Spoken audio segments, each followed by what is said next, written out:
Welcome to the Period Besties podcast with Stasha and Katie. Think about it as chatting with your best friends about all the TMI stuff you've never talked about before with two period coaches who've been helping hormones collectively for over 20 years now. I'm Stasha. And I'm Katie, and we're pulling back the curtain on what it's like in the world of menstrual coaching, from puberty to menopause and everything in between. We're here to show you how period coaching can save the day. We'll share practical tips and information you can put to immediate use to improve your hormones and happiness. We're removing the mystery, ending the taboo, and shining a light on just how powerful period coaching can be. So whether you need period coaching or are considering becoming a period coach yourself, these episodes are going to help you. We'll share stories, coach live on air, and bring smart, savvy guests to share their wisdom too. Let's start today's episode. Hello, besties. Welcome to the Period Besties podcast. We are super excited to talk to you about charting versus period tracking today and really walking you through the differences between the two. And whenever I think about just tracking, I just remember way back in the day, I'm talking like when I first got my period, I always loved calendars. I always had a calendar in my room, even in elementary school. I always loved calendars. And when I got my period the summer before 6th grade, I would just draw a little circle around the date. And I started kind of like tracking way back then. And so I love this conversation because it always brings me back to, 11-year-old me being like, oh my God, I got my period.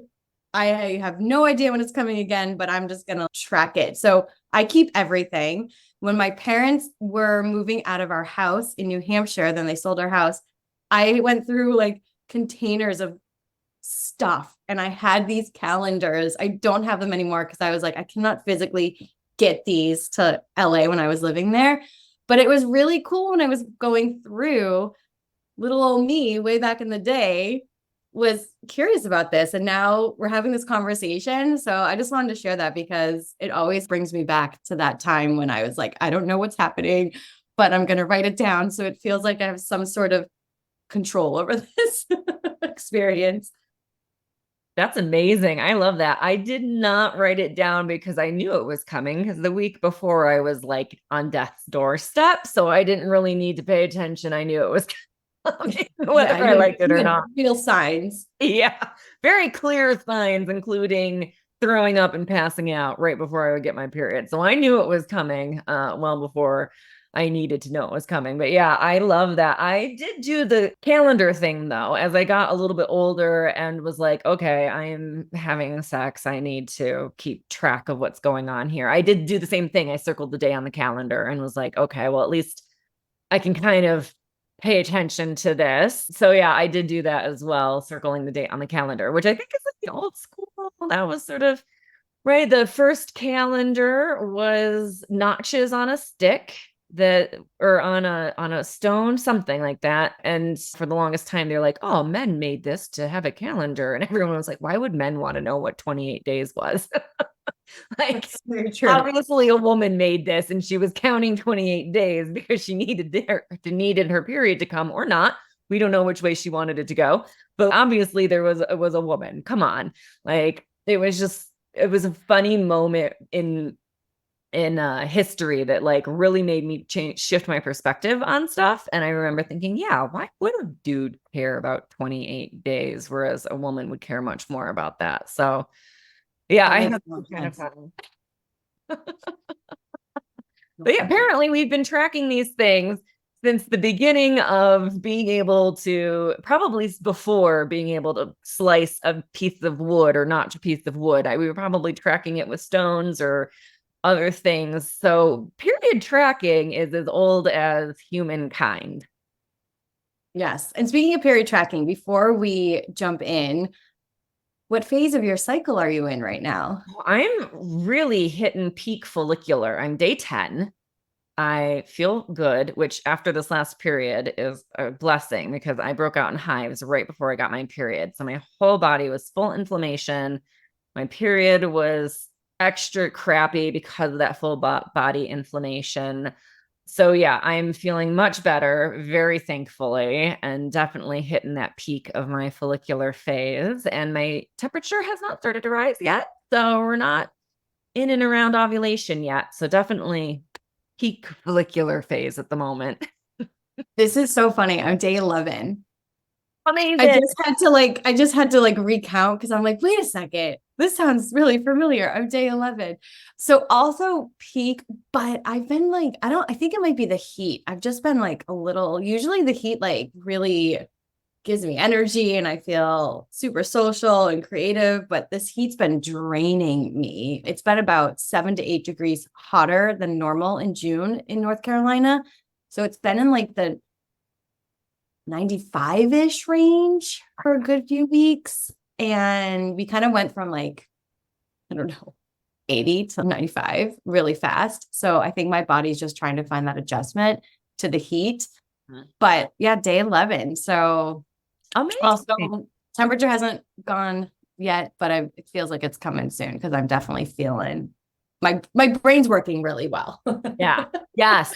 Exactly. I did so much book editing yesterday. I wrote blurbs. I was on a roll. So I was like, yes, definitely peak follicular right here. I am on my wordsmith journey. Thank goodness. Because when it starts going down that hill, I'm like, oh man, my brain mushy. Nope. As soon as I flip over into luteal, I'm going to start doing book covers because I need to make a final decision on book covers. And I've been working with this placeholder this whole time. And now it's okay. I seriously have to decide if the placeholder is the book cover or if I want to actually go through and do so. But I'm going to do that in luteal when my spatial awareness skills go up. I love it. Awesome. So let's jump in. Let's talk about, we talked a little bit about tracking. So maybe we'll start there, continue the conversation since we both use our little handy dandy calendars back in the day. Yeah, I mean, I like period tracking. It's really where everyone starts, right? Where you're just tracking your period. You're putting it on your calendar, whether it's digital or paper or however you, or both. I'm a yes and person. I have it on my paper calendar as well as my digital calendar. So period tracking is definitely something that we should all be doing anyway, just so that we have an idea. You can see it coming up. You can go, oh, hey, look, on my digital calendar, it's set as a reoccurring every 27 days.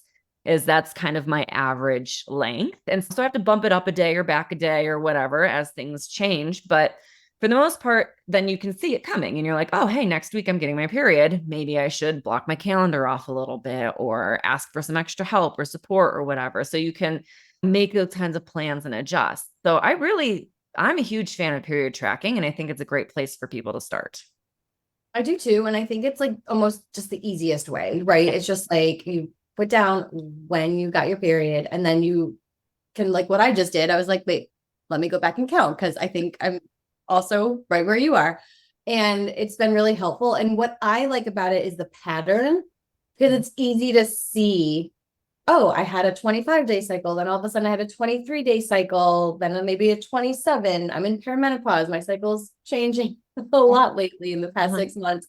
So it helps me because math is not my favorite subject. So it just like adds it up for me. I could just see it there and I can show my doctor when I go in just the pattern of the length of my cycle. So I find that like extremely helpful.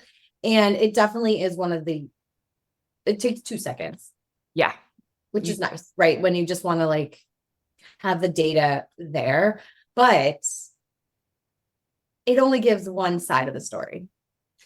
Yeah, it does. It doesn't confirm ovulation because you can have a period without ovulating. So it doesn't confirm ovulation. You could, right? One of those first signs of perimenopause is that you still get your period regularly, but you're not ovulating as regularly. But you wouldn't know that if you weren't tracking ovulation. You would just think you're getting your period as normal, not realizing you're actually in the first stage of perimenopause. So it doesn't track those important things at all.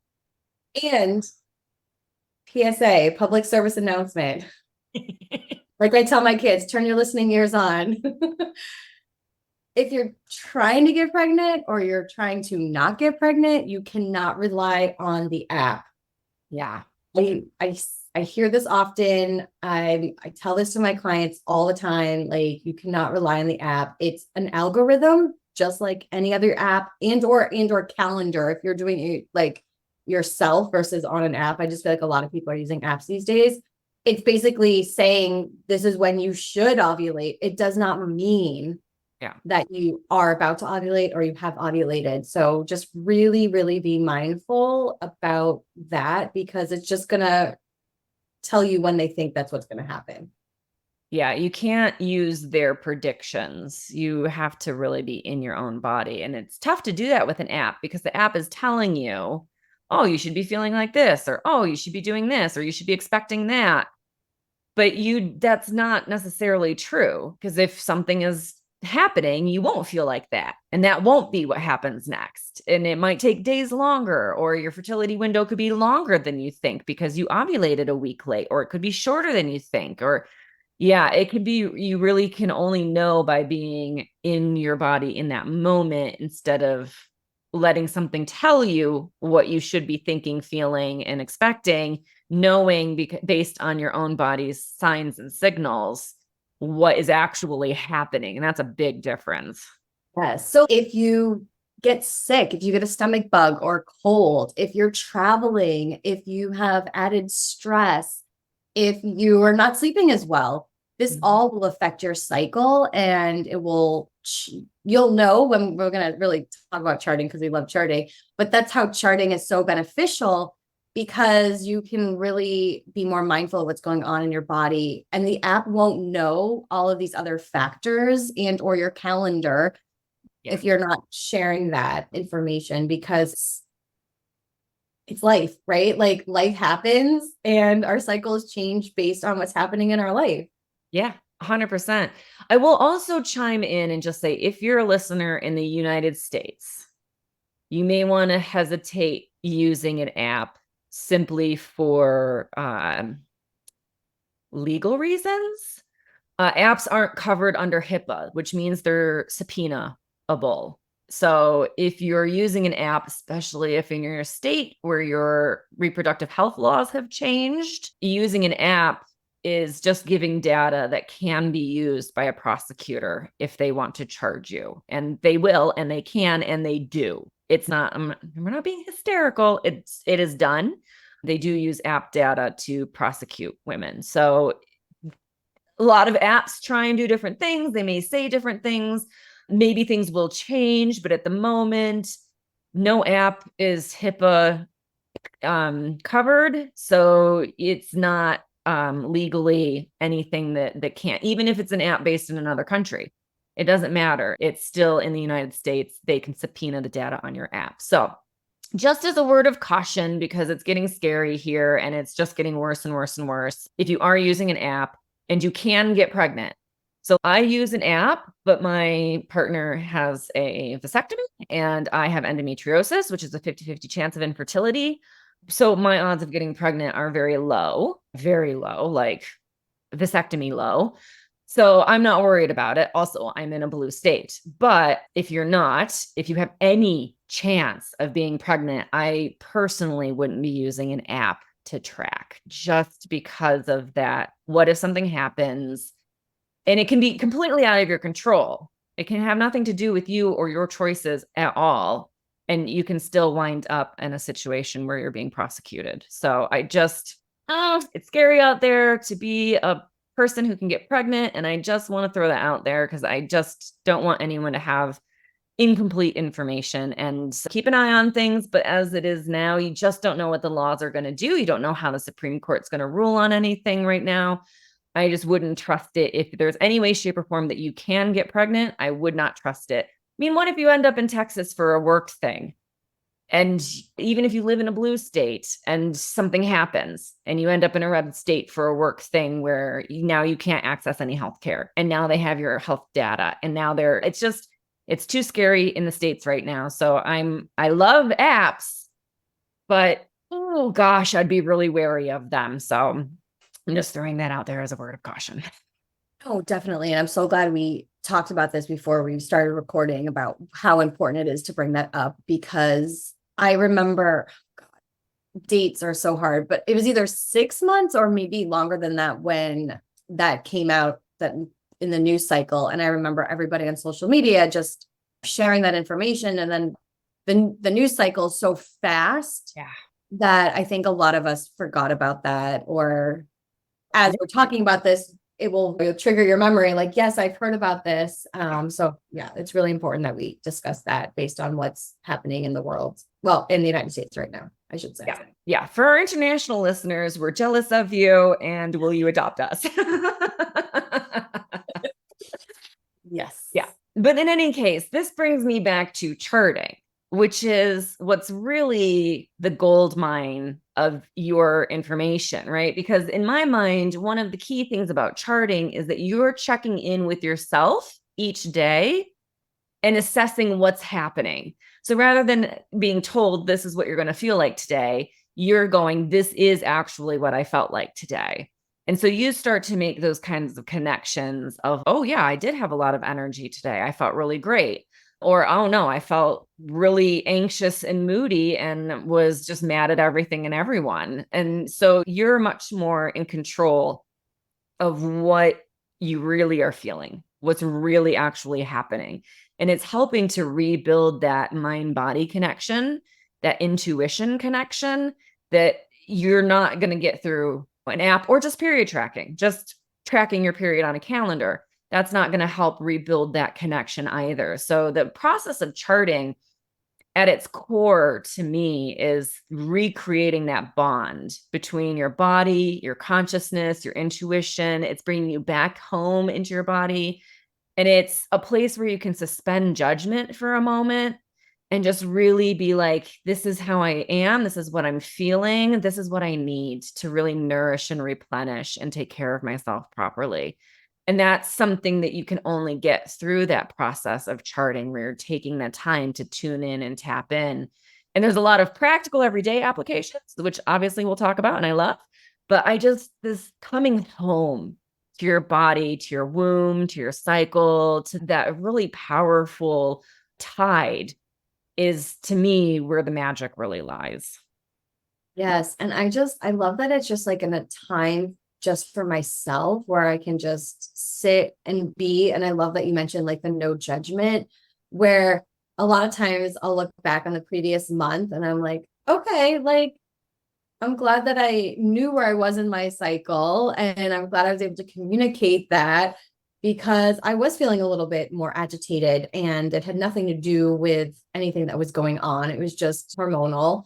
And I always joke that I wish I was always tracking, but I wish I was charting back in the day when I was dating. Yeah. I just remember a few instances with different relationships being like, probably wouldn't have been a fight. It probably would have been a more of a discussion versus an emotional distress moment of Emotional fisticuffs. yeah. Or even like growing up with my parents and just having a deeper understanding as a teenager of, oh, like my period is coming. If we Yeah. were all on the same page emotionally, it would have been like a little bit more supportive as well. Right. So I think for anyone that has teenagers or listening, or if you are younger and you're just getting into it, this is a great way of just being able to understand your body, but also letting other people around what's going on so that there aren't a lot of, you can still fight. You can have all the emotions. It's okay to feel, but just so people around you know that you're going to be heightened. And maybe this is not the time to ask you a deep, important question about your life. Wait a few days and let's circle back. Yeah. Yes. Absolutely. Absolutely. Yeah. And I think one of the things that's really important in charting is tracking your ovulation. Yes. Right? So confirming that you've ovulated, which is really the sign of health. Because the first thing your body will do if something's going wrong is withhold ovulation. That's precious resources that that it's going to use for other things.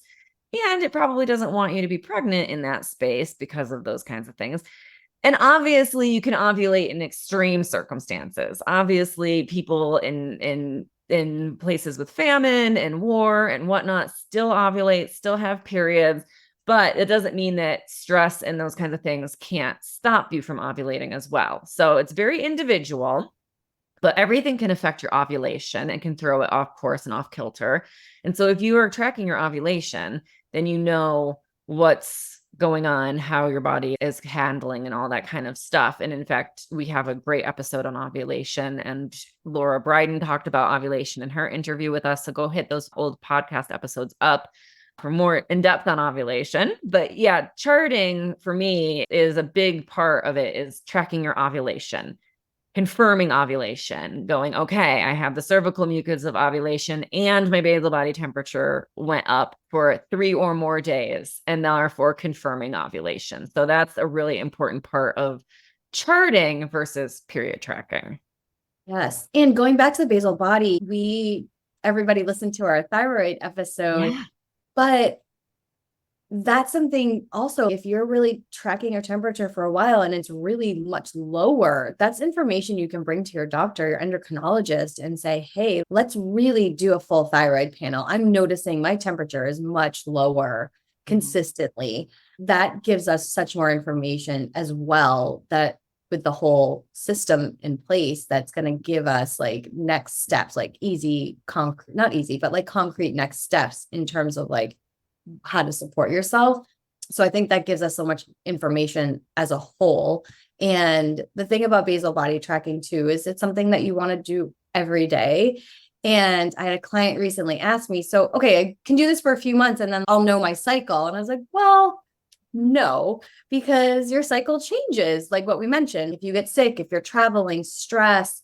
So this is something that I really highly encourage doing every single day, so that throughout your whole yearly cycle, so that you can gather that information, but it's making it more of that morning habit of just doing it first thing in the morning. Yeah. I realized when I had those hives, my basal body temperature was a little higher than normal. Now, it was right during my period, so it was very obviously not an ovulation or anything.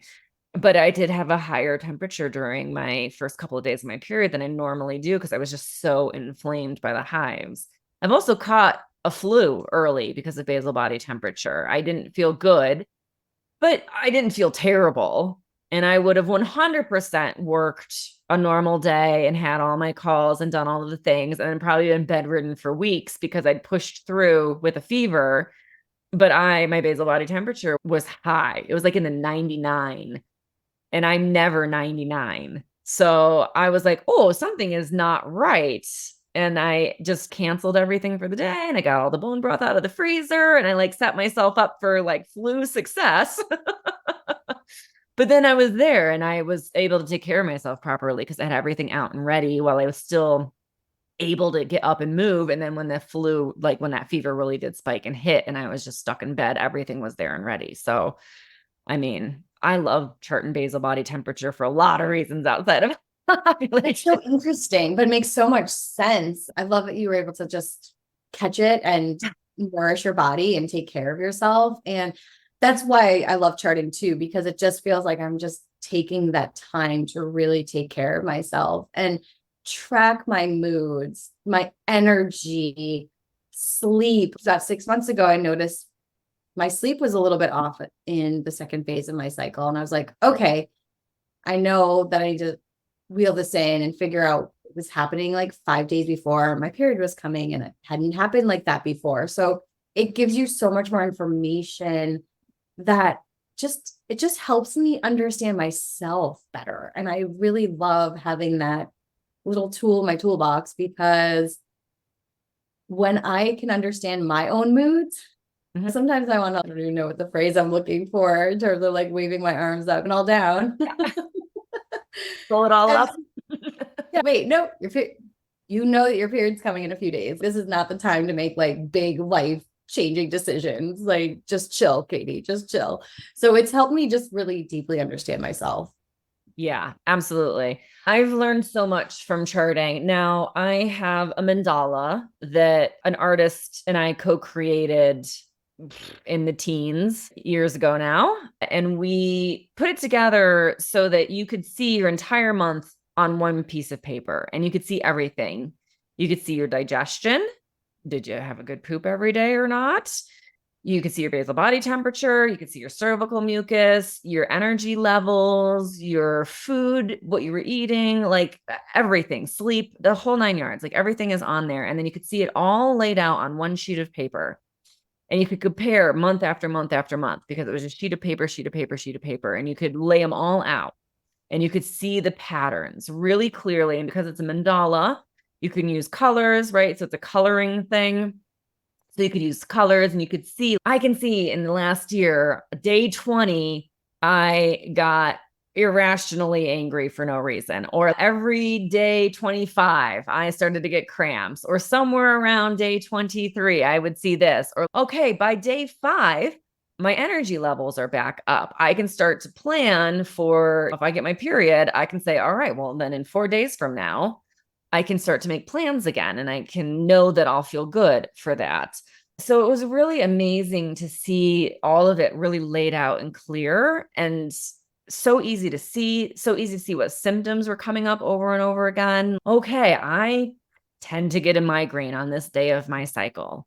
I'm going to make sure that I don't have too many like computer things to do that day. So I won't book in a lot of calls. I won't book in any calls around that day of my cycle and I'll just keep it chill. So it was really quite a fascinating journey when we started doing it. And then just over the years, seeing all of that data so easily accessible, so easy to look at and compare and contrast and go, okay, well, in the last 10 years, I've never had a cycle shorter than 24 days. But then this year, I had two 23-day cycles. It is the beginning of perimenopause. Like without a doubt, concrete evidence. I've got 10 years of charts to back me up. I can see it, right?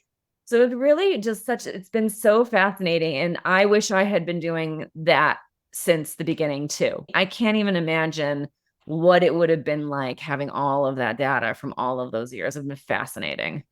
Oh, 100%. And I also find it so relaxing.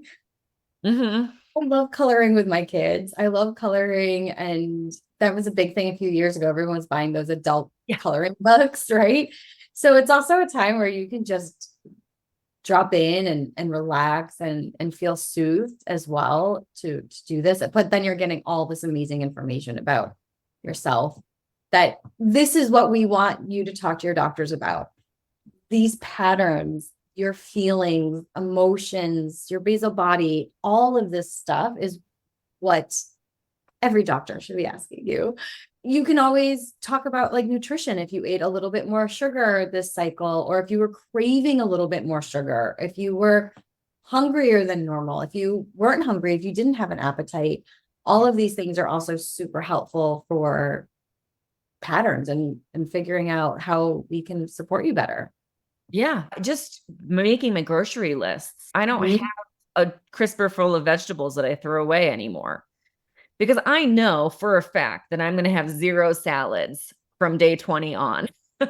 So rather than being like, yeah, they bring home lettuce, whereas the rest day, say 6 through, I don't know, after I ovulate, so maybe 15, I am like a salad every day, like a whole head of romaine lettuce or like huge scoops of fresh mixed spring greens. But I am a salad every day because I love it. But I would be throwing away vegetables every year or like every month when I would get close to my period because I wasn't putting together that my needs of food and my wants of food would change. And I would go from wanting something raw and crispy and cold to wanting something warm and cooked. And so even those little things, like the amount of money I've saved over the years now of knowing this, of charting this, just in groceries. Just awesome, right? Everyone wants to save money on groceries these days. No kidding. Yeah. Okay. Yeah, Even Trader Joe's, what are they doing? They raise their prices. I was like, stop. I know. I know. Yeah. So I think charting is just something that's really amazing and it doesn't take long.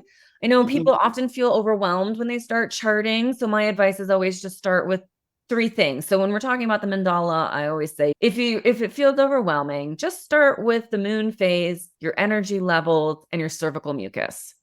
And when you get good at that, tack on your basal body temperature. And when you get good at that, tack on your moods. And when you get good at that, tack on your food. Like, just pick one thing, start with that. And then as it goes, maybe the next month, maybe it's, I'm going to just do these things for this month. And then next month, I'll add one more in. And you can kind of just keep doing it that way. But it really only takes 2 minutes at the end of the night or in the morning to sit down and chart it all. And I'll be honest, I don't do it every day. I absolutely have days where I just don't think about it and I lapse or multiple days. I mean, when I was on our European trip, a week went by and I was like, well, I'll just have to sort of remember to the best of my ability. And I went in and refilled what I could and moved on. So it's not about perfection. No, it's just about remembering what you can, putting it on there and keep going. And today is the day to start. Don't wait for day 1 of your period. Today is the best day to start. Yes. And if you're curious about this, you should definitely check out the live coaching call we did with Ava, because we were talking about her charting, but also her teenage daughter's charting and how to support her and also her children. So that could also be a really fun episode to listen to as well, if you want to dive a little bit deeper into charting and how we did a whole live coaching session, period coaching session with her on that too. Yeah, it's such a good one for that, especially when you have teens in the house to bring it all together. I love it. Yeah, absolutely. Yeah, so charting, that's where the gold is. It's so amazing. It's super helpful. It's one of those just, you really see the changes and you really see the cause and effect. You can look at your chart and go, oh yeah, I ate a bunch of sugar and then I was a moody bitch. Like, I can see that very clearly on my chart. Or, oh yeah, I was working out and I felt really good, but then I was working out and I felt really bad. So I know that I need to stop working out so hard around this point, because I can see my energy levels were great, but then they started to plummet and I started to feel depleted. And then I got really moody and then I wasn't sleeping well. And it's okay, well, then let me rein in and do yin yoga instead of power yoga, or I'm going to just do a stretch class, whatever it is. But like, you can adjust because you can see the cause and effect so clearly. So if you're one of those people that's, oh yeah, I didn't know I was in a fight with my significant other, and then I got my period 2 days later and it all became clear, chart. And then you'll never have that problem again. Yes. And again, I just think charting is a way that we can really be kinder to ourselves, because we have a deeper understanding of what's going on in our bodies. And I find myself having less judgment about different choices, different things that I'm doing, because I'm not like, why don't I have this energy? Why am I not a robot? Like, why can't I do this? It's, oh, I'm not a robot, obviously. And I'm also on day 23. So that's why. So I just find it's so helpful for all of us to be kinder to ourselves and have less judgment. And this really, really taps into that and helps us deeply understand why we're feeling the way that we feel. And then it's, okay, this is how I feel, I'm moving on, versus dwelling on it and wondering why we can't push through. Because let's go in the flow a little bit more. Let's be kinder to ourselves instead of trying to like just keep doing the same thing every day, because our hormones, as we've been talking about for months, are different every single day. But this just helps us be aware of that on a deeper level. Yeah, I love that. That's such a great point. And I think that's really like that, letting go of the judgment, letting go of the self-judgment, and just being really kind at the end of the day. That's all we really need in this world at this point, is to just be kinder to ourselves. So I think that's a really good note to wrap this up on. I do too. Yes. Kindness for ourselves, please. Yeah. Awesome. Well, thank you all so much for being here today. If you have any questions, let us know, because I think this is going to bring up a lot of questions. So we're expecting those questions, DMs, and leave us a review. And also, if you would like to do some live period coaching, like we talked about today, if you really want to dive deeper into charting or anything that might be going on, definitely let us know as well too. Oh, and you know what? I'll pop in the free mandala in the show notes. So if you want a free mandala to color chart your way to better periods, it's free. You can use it forever. I'll put it in the show notes. Yes, I use it. Grab it. All right, guys. Bye for now. Bye. A big shout out and thank you to our sponsors for today's episode, Period Coaching School and Katie Bresek Wellness. Thanks to you, our favorite bestie, for listening to the Period Besties podcast, where no topic is TMI. And of course, share this episode with your besties. Remember to leave us a 5-star review, nothing less than the best for us besties, and subscribe wherever you listen to podcasts. You can follow us on Instagram at Stasha Washburn and at Katie Bresak, or email us at periodbestiespodcast@gmail.com. Check out more about us at katiebresak.com and periodcoachingschool.com. And of course, check the show notes for free goodies and extras that support this episode. We'll see you on the next episode. Bye for now, besties.